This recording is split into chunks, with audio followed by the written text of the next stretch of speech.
Hello बच्चों, आप लोग कैसे हैं? आप लोग अच्छे ही होंगे, मैं ये उम्मीद जरूर करता हूं।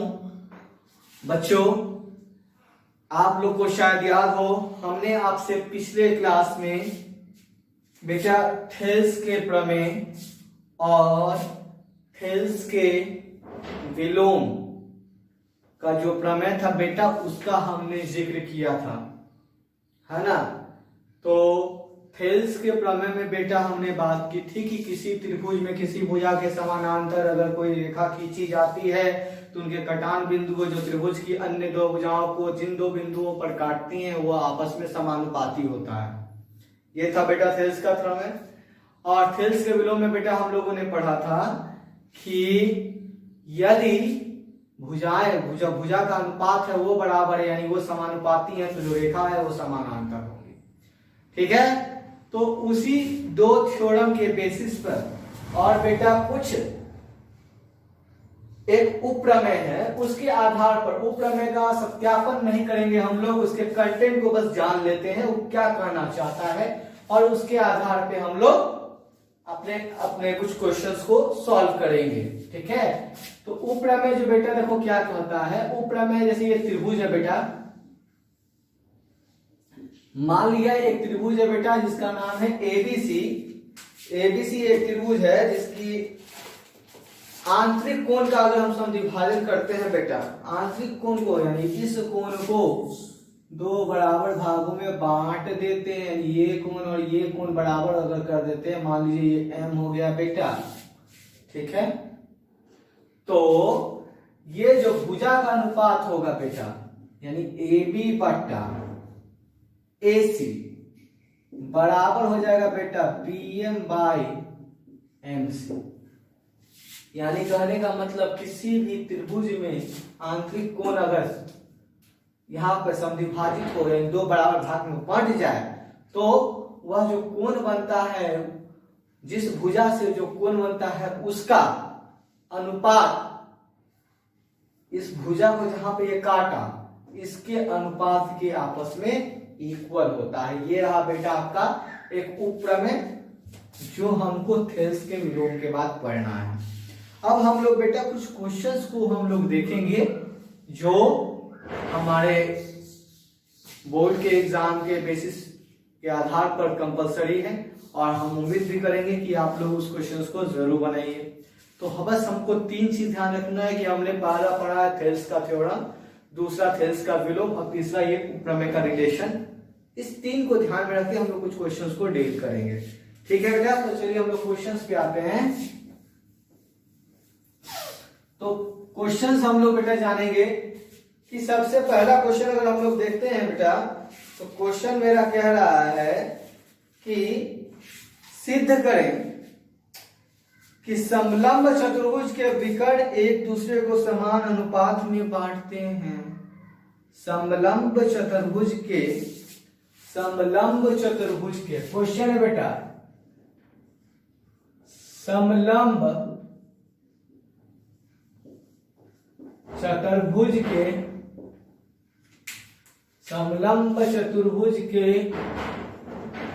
विकर्ण, समलंब चतुर्भुज के विकर्ण एक दूसरे को समान अनुपात में बांटते हैं। एक दूसरे को समान अनुपात में बांटते हैं। यानी जो समलंब चतुर्भुज होता है उसके विकर्ण एक दूसरे को समान अनुपात में विभाजित करते हैं।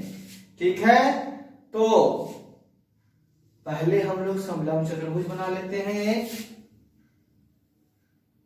ये बेटा बना लिया मैंने एक समलंब चतुर्भुज।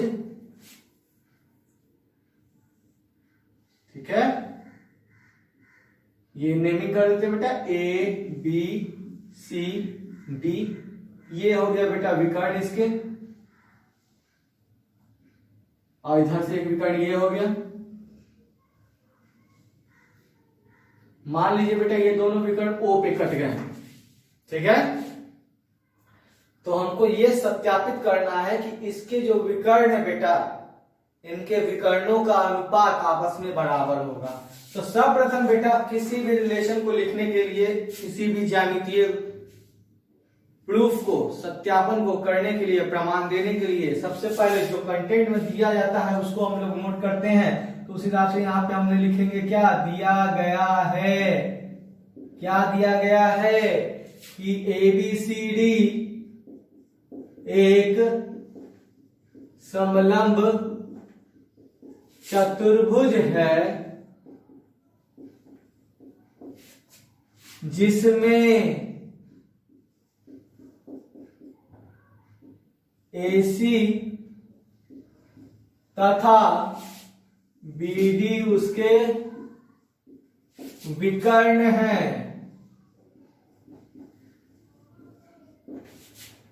है ना।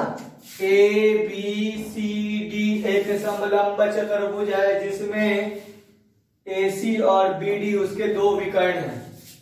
तो दिया गया है के बाद क्या लिखते हैं, जो सत्यापित करना रहता है।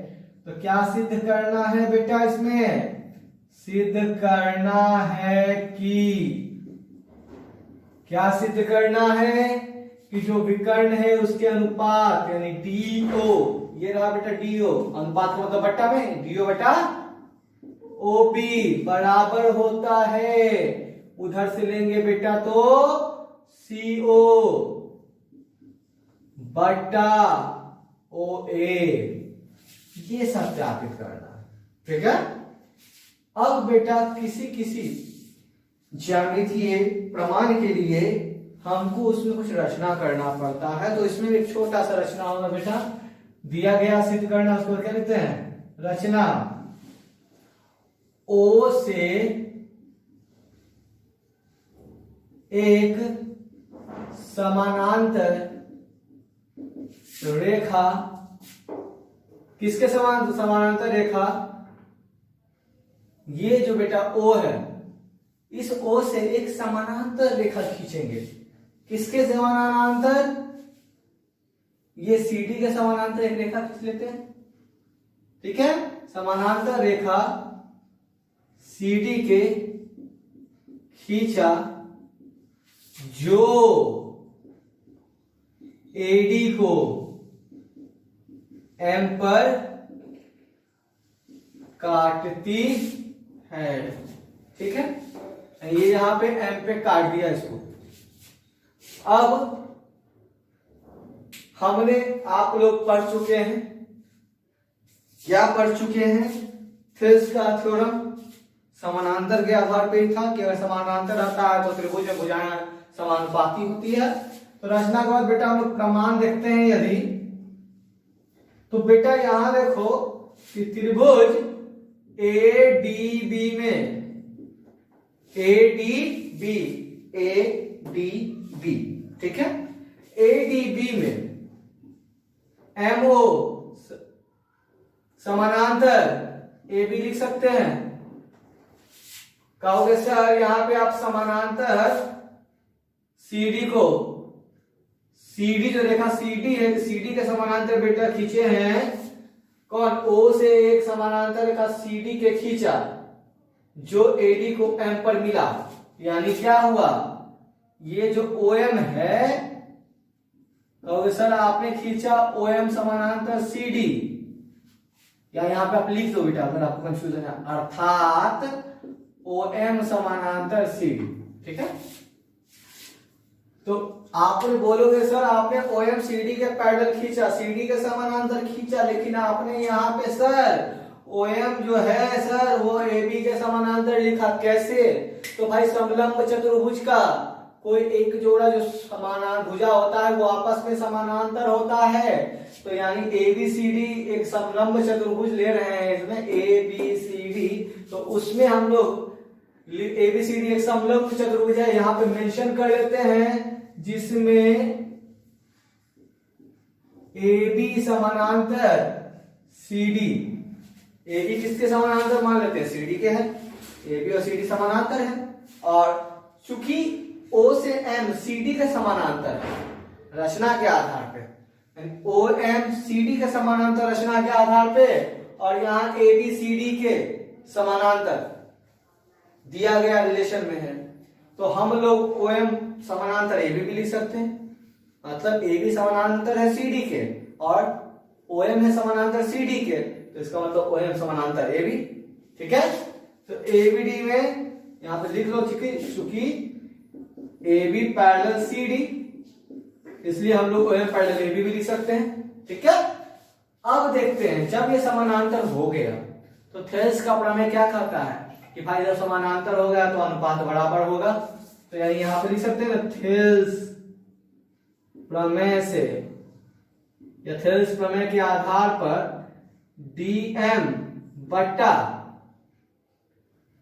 ma बराबर, ये देखो dm बट्टा ma अनुपात लिए, इधर से do बट्टा ob ले लेते हैं, do बट्टा ob, ये रिलेशन आएगा, इसको 1 मान लेते हैं, कोई दिक्कत नहीं हुई होगी। चलिए अब हम लोग एक और रिलेशन लिखते हैं इधर से पुनः। अब हम लोग त्रिभुज ये वाला ले चुके हैं एडीबी, तो चाहे तो त्रिभुज से हम लोग सी ए डी भी ले सकते हैं, त्रिभुज सी ए डी से, तो सी ए डी ले लिया। अब फिर से सर सी ए डी के जो समानांतर ले लिए हम लोग, तब क्या लिख सकते हैं, लिख सकते हैं कि थेल्स का प्रमेय यदि लगाएंगे तो ओ यहां पे मत कटा हुआ है और ये यहां पे और ये इसके समानांतर है ना, दिख रहा होगा यहाँ पे ओ एम समानांतर सी डी और ये त्रिभुज दिख रहा है ना आपको सी ए डी, ये भुजा समानांतर है, तो इसको क्या लिखेंगे हम लोग, A M by D M लिख ले। पुनः त्रिभुज सी ए डी में लिखें क्या कि एम ओ समानांतर सी डी, है ना, यहां लिख लेते बेटा, सर नीचे आपको दिखाई नहीं दे। ठीक है, जब सी डी के समानांतर हो तो बेटा थेल्स प्रमेय से, फिर से थेल्स प्रमेय से फिर से रेशियो लेते हैं हम लोग, तो बेटा इधर से जब ये लाइन इसके समानांतर हो रहा है बाबू, तो हम लोग क्या लिख सकते हैं, A M by M D, A M by M D equal to AO by CO या AO by O C, A M by M D AO by O C. ठीक है, कोई दिक्कत नहीं। जब बेटा ये लिख सकते हैं तो, और जब ये हो सकता है बेटा, तो जो इसका रेसिप्रोकल है, रेसिप्रोकल भी ट्रू हो सकता है। तो रेसिप्रोकल का मतलब ये ऊपर चला जाएगा, ये नीचे, और ये भी ऊपर और ये नीचे, तो इसको आप क्या लिख सकते हो, ऊपर गया था बेटा ये एम डी, नीचे में आ गया ए एम, और इधर हो जाएगा बेटा सीओ बाई ओ ए, लिख सकते हैं ऊपर नीचे, अरेंज कर दिए। इसको 2 मान लेंगे, एक और 2 को मिलाओ तो बेटा, एक नंबर देखो तो डी एम एम ए मिला, देखो एम ए इधर से, डी एम इधर से, डी एम एम ए एक जैसा। किसी भी इक्वेशन का जब एलएचएस सेम होता है तो आरएचएस भी सेम होता है। तो इसको हम लोग क्या लिखेंगे जब, तो डीओ बाई ओ बी, और इधर से बेटा CO by O A, DO by O A, CO by O A, यही प्रूफ करना था। तो ये हो गया बेटा आपका क्या, प्रूफ। तो बस करना क्या है इसमें, किया क्या मैंने कि एक रचना के आधार पर रचना किया, उसके बाद थेल्स का प्रमेय का रिलेशन निकाला, और रिलेशन से जो इक्वेशन आया उस इक्वेशन को आपस में इक्वल कर दिए। तो मैं आपसे रिक्वेस्ट करूंगा कि ये जो बेटा मैंने बोर्ड पे जो नाम लिखा है, नाम को फिगर के साथ कंपेयर करके बारी बारी से देखिए कि कौन सा भुजा कहां पे मैंने आपको लिया है। ठीक है, तब तक आप इसको थोड़े देर देखिए, और मैं आज आपको कुछ क्वेश्चंस दूंगा, उस क्वेश्चंस को आप लोग को बनाने हैं अपने से, है ना। वो क्वेश्चन मैं उम्मीद करूंगा कि आप लोग अपने कॉपी में नोट कीजिए और खुद से बनाने की कोशिश किया, और उस क्वेश्चन का मैं सॉल्यूशन आपको अगले क्लास में, आपको अगले वीडियो में जरूर दूंगा। थोड़ा सा आप लोग देखिए, तो तब मैं आप लोग के लिए कुछ क्वेश्चंस देखता हूं। ठीक है, देखा जाएगा।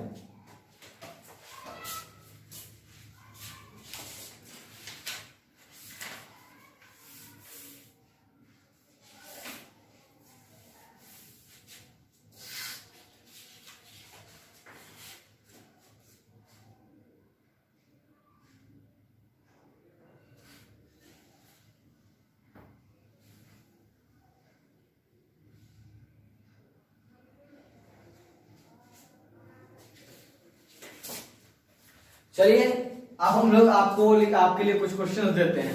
वो क्वेश्चंस हम उम्मीद करते हैं कि आप लोग बेटा बनाइएगा। ठीक है, तो इसको आप लोग देखिएगा अच्छे से, और कुछ जो क्वेश्चंस मैं आपको दे रहा हूं बेटा वो आप लोग को बनाना है निश्चित तौर पे। और मैं अगर आप लोग बनाओगे तो आप लोग के डाउट्स के लिए मैं उस क्वेश्चंस को आपके अगले नेक्स्ट वीडियो में जरूर सॉल्व करूंगा मैं आपके लिए। तब तक के लिए आपको ये चीज ध्यान रखना है कि आपको वो सारे क्वेश्चंस खुद से जरूर बनाने हैं। तो बेटा जैसे मैं आपके लिए कुछ क्वेश्चंस देता हूं। क्वेश्चन आपका है बेटा, मान लीजिए कि ये क्वेश्चन है, पहला क्वेश्चन है बेटा आप लोग का कि यदि त्रिभुज ABC में, यदि त्रिभुज ABC में एंगल BAC का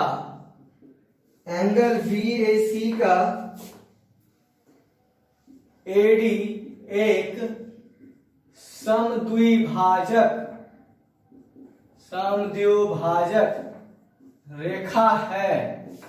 ठीक है, बना लेते हैं हम लोग फिगर पहले। त्रिभुज ABC ये हम लोग समद्विभाजक रेखा ले लेते हैं। मान लीजिए ये D पे कट गया, यही क्वेश्चन है आपका सर। एक समद्विभाजक रेखा है, तो क्वेश्चन है आपका बेटा इसमें कि इसमें आपको फाइंड करने के लिए दे सकता है। क्या फाइंड करने के लिए दे सकता है कि AB बराबर बोल दिया बेटा 6 है, AB बराबर 6 सेंटीमीटर। ठीक है, BD बराबर 3 सेंटीमीटर, BD बराबर 3 सेंटीमीटर, CD बराबर 4, तो CD बराबर 4 सेंटीमीटर। ठीक है, और AC की लंबाई निकालनी है, तो AC बराबर पूछा क्या होगा। अभी जस्ट एक उपप्रमेय का रिलेशन बताया कि आपको याद होगा शायद बेटा। रिलेशन क्या था कि यहाँ पर समद्विभाजक ना बोल रहा था, ये तो ये कोण और ये कोण बराबर, तो उस रिलेशन से बेटा यानी AB बटा आपका AC किसके बराबर होगा, BD बाई CD के। वैल्यू पुट कर दो। AB की जगह पे क्या लिखेंगे बेटा, AB की जगह पे 6 सेंटीमीटर, AC की जगह पे पता ही नहीं है, BD की जगह पे 3, CD की जगह पे 4। तो देखो 3 एकम 3, 3 दूना 6, 4 दूना 8, AC बराबर क्या लिखेंगे बेटा हम लोग 8 सेंटीमीटर। ये तिरछा गुना हो गया है ना, ये और ये कट गया 2 बार में, और ये तिरछा गुना हो गया। तो इस तरह से हम लोग बना सकते हैं। तो ये आपको एग्जाम ऑब्जेक्टिव में पूछ सकता है। इस तरह क्वेश्चन आपकी किताब में बेटा, अगर आप लोग कोई रेफरेंस किताब यूज कर रहे होंगे तो 10 से 12 क्वेश्चन इस तरह के जरूर होंगे आपके पास। यदि आप लोग उसको बनाएंगे तभी आप लोगों को समझ में आएगा क्या करना है क्या नहीं करना है। और वैसे मैं 2-3 क्वेश्चंस अभी डिस्कस करूंगा और वो आपको बनाने हैं। ठीक है, तो आप लोग के पास यदि बुक अवेलेबल है, बुक वाला उपलब्ध है, तो आप लोग बेटा जरूर एक बार अपने से बनाइए, क्वेश्चंस को खोजिए और बनाइए। ठीक है, ये समझ में आ गया होगा मेरे हिसाब से आप लोगों को। चलिए अब हम लोग आगे बढ़ते हैं बेटा। तो अब मैं आपको सिर्फ क्वेश्चंस दूंगा और वो क्वेश्चंस के सॉल्यूशन मैं आपको आपके अगले क्लास में, अगले वीडियो में दूंगा। ठीक है, तो ये है पहले बेटा क्वेश्चन नंबर आपका A। तो इस क्वेश्चन में बेटा आपको कह रहा है कि एक फिगर है बेटा, ऐसे फिगर दिया हुआ है, आप लोग देखिएगा फिगर। ये फिगर हो गया, इस फिगर का नाम हो गया बेटा ए बी सी, ऐसे नीचे में आ गया। ये हो गया आपका बेटा डी, बीच में बेटा एक बिंदु है आपका पी, ये यहां स्ट्राइक किया और ये यहां स्ट्राइक किया।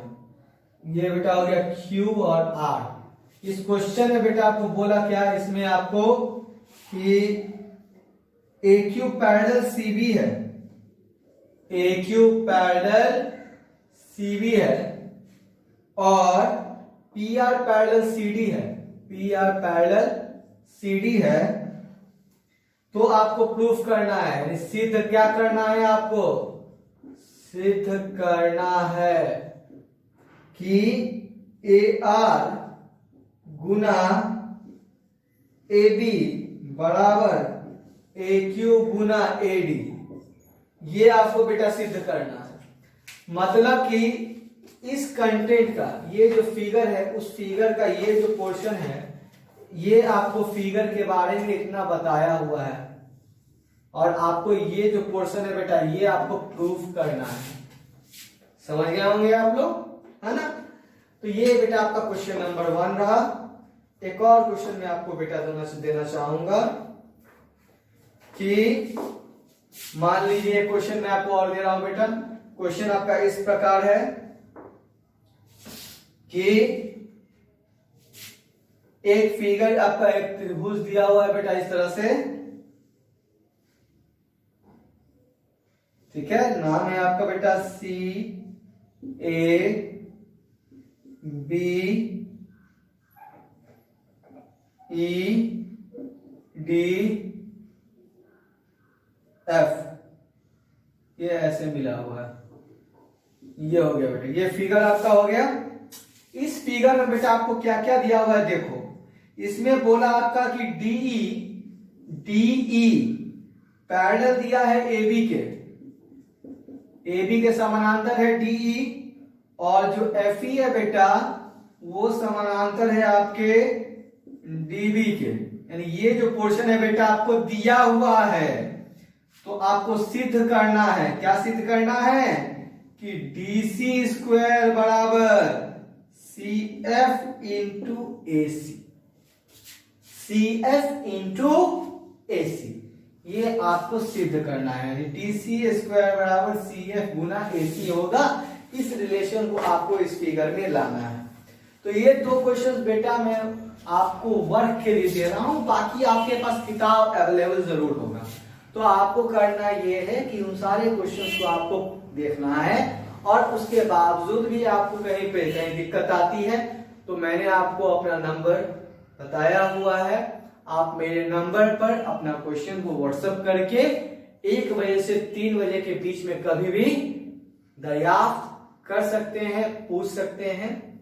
तब तक के लिए आज जो भी मैंने बताया वो बस याद आपको ये रखना है कि वो भी जो भी मैंने आपको प्रमेय और वो प्रमेय बताया है उसके आधार पर है, उससे कहीं भिन्न कहीं अलग नहीं है। उसको ध्यान में रखते हुए यदि हम अपने प्रश्नों को बनाएं तो वो अवश्य ही बनेगा, इसमें कोई भी संदेह नहीं है। तो उन सब चीजों को देखते हुए आपको बेटा ये 2 क्वेश्चंस देखने हैं मेरी तरफ से। आपको बाकी तो ये नहीं कि केवल 2 ही क्वेश्चन बना के रह जाने हैं, ये मेरी तरफ से था आपको लिए। और लेकिन आपको तो आपके पास जो किताब उपलब्ध है उससे प्रश्नों को देखना है, डील करना है। तब तक के लिए मैं आपसे जल्द ही आपके नेक्स्ट वीडियो नेक्स्ट लेक्चर में जल्द ही आपसे मुलाकात होगी। तब तक के लिए आप लोग अपना ख्याल रखिए और अच्छे से स्वस्थ पूर्वक अपने घर पर रहिए। तब तक के लिए अपना ख्याल रखें और ठीक है, बाय बाय।